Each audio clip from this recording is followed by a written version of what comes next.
চার প্রকার খরচের কোনো হিসাব নেওয়া হবে না, শুধু সওয়াব দেওয়া হবে। চারটি জায়গায় যদি আপনি খরচ করতে পারেন, আল্লাহ পাক রব্বুল আলামিন আপনাকে শুধু বেহিসাব সওয়াব দান করবেন। আপনি যে খরচ করছেন এতে কোনো হিসাব আল্লাহ তাআলা নেবেন না। এক নাম্বার হচ্ছে পিতামাতার জন্য খরচ করা। আমরা অনেকেই আছি পিতামাতার জন্য খরচ করি না। আপনি যদি পিতামাতার জন্য খরচ করেন তাহলে আল্লাহ পাক রব্বুল আলামিন আপনার টাকার ভিতরে বরকত দিবেন এবং আল্লাহ পাক রব্বুল আলামিন অসংখ্য সওয়াব আপনার আমলনামায় দিয়ে দিবেন। কিন্তু আমরা অনেকেই আছি পিতামাতার সাথে ভালো ব্যবহার করি না। বিয়ে করার পরে সকল খরচ স্ত্রীদের জন্য বহন করি, কিন্তু আমরা পিতামাতার খরচ বহন করতে চাই না। আল্লাহ পাক রব্বুল আলামিন পিতামাতার কথা পবিত্র কোরআনুল কারীমের ভিতরে নিজে বলে দিয়েছেন। কোরআন খুলেন 15 নম্বর পারার 3 নম্বর পৃষ্ঠার 6, 7, 8, 9 নম্বর লাইন সূরা বানী ইসরাঈলের 23-24 নম্বর আয়াতে আল্লাহ বলছেন, ওয়া ক্বাদা রাব্বুকা আল্লা তা'বুদু ইল্লা ইয়্যাহু ওয়া বিল ওয়ালিদাইনি ইহসানা।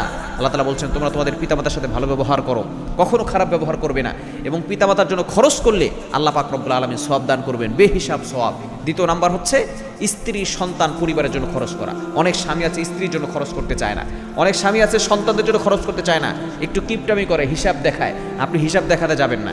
আপনার স্ত্রীর জন্য যে আপনি খরচ করছেন আল্লাহ পাক রব্বুল আলামিন সৎকার সমান সওয়াব আপনার আমলনামায় দিয়ে দিচ্ছেন, এজন্য আপনি এখানে খরচ করবেন। এবং 3 নাম্বার হচ্ছে আপনি যদি কাউকে ইফতার করান, ইফতার করালে আপনি যে একটা সওয়াব পাবেন, আপনার এই টাকার কোনো হিসাব নেওয়া হবে না। কারণ ইফতার যদি আপনি করাতে পারেন, সে ব্যক্তি রোজা রেখে যেই পরিমাণ সওয়াব পাবে সেই সওয়াব আপনিও পেয়ে যাবেন। এবং 4 নাম্বার হচ্ছে যদি আপনি সাহারি করার কাউকে এই যে একটা খরচ করলেন, এই খরচের কোনো হিসাব আল্লাহ পাক রব্বুল আলামিন নিবেন না, শুধু আপনাকে সওয়াব লিখে দিবেন।